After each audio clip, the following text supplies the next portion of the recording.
Assalamualaikum warahmatullahi wabarakatuh. Perkenalkan, nama saya Monica Permatasari Johan, NPM 202-11075, mata kuliah Capital Market Law. Jadi di sini saya akan mempresentasikan tentang pasar modal. Isi presentasi saya, pertama ada pengertian pasar modal, dasar hukum pasar modal, jenis-jenis pasar modal, tujuan dan manfaat pasar modal, dan terakhir ada peran pasar modal. Pertama ada pengertian pasar modal. Pasar modal adalah pasar tempat memperdagangkan berbagai instrumen keuangan jangka panjang yang bisa diperjualbelikan, misalnya seperti saham, equity atau penyertaan, obligasi, reksadana, produk derivatif, maupun instrumen lainnya.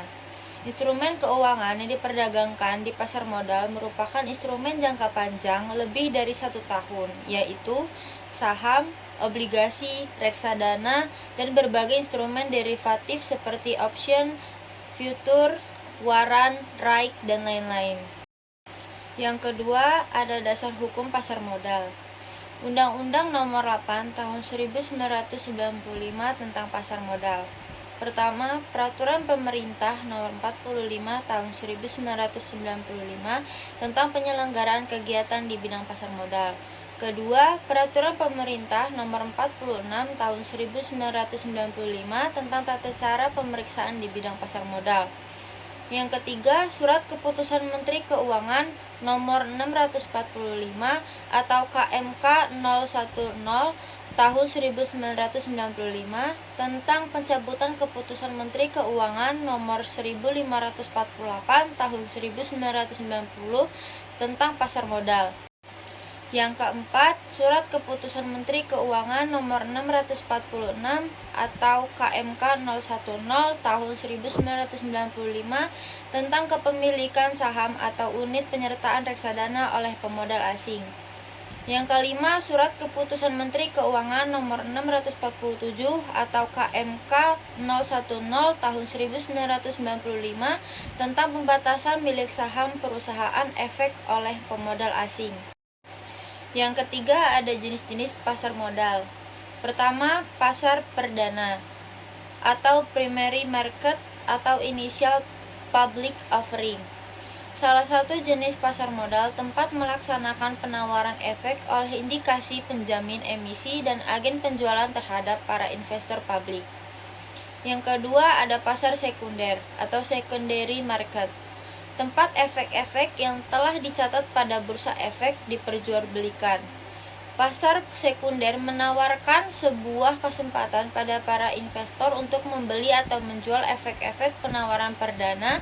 Pada pasar ini efek-efek diperdagangkan dari satu investor ke investor lainnya. Yang keempat, ada tujuan pasar modal. Tujuan pasar modal adalah sebagai perlindungan investor, memastikan pasar adil, efisien, dan transparan, mengambil langkah-langkah untuk mengurangi resiko sistematik yang mempengaruhi harga saham di pasar modal. Yang kelima, ada manfaat pasar modal. Manfaat pasar modal secara umum adalah: pertama, menjadi penyedia sumber pembiayaan dalam jangka panjang untuk dunia usaha dan juga sangat memungkinkan alokasi dana dengan optimal. Yang kedua, memberikan wahana investasi yang banyak untuk investor sehingga sangat mungkin untuk melaksanakan diversifikasi. Alternatif investasi untuk memberikan potensi penghasilan dengan tingkat risiko yang bisa diperhitungkan. Yang ketiga, menjadi penyedia leading indikator untuk perkembangan perekonomian suatu negara. Dan yang terakhir, ada peran pasar modal dalam perekonomian nasional. Yang pertama, memiliki peran sebagai intermediasi atau lembaga perantara keuangan selain bank. Kedua, memungkinkan para pemodal untuk ikut berpartisipasi pada aktivitas bisnis yang menguntungkan investasi. Yang ketiga, memungkinkan aktivitas bisnis memperoleh dana dari pihak lain dalam rangka memperluas usaha atau ekspansi. Sekian dari presentasi saya ucapkan terima kasih. Wassalamualaikum warahmatullahi wabarakatuh.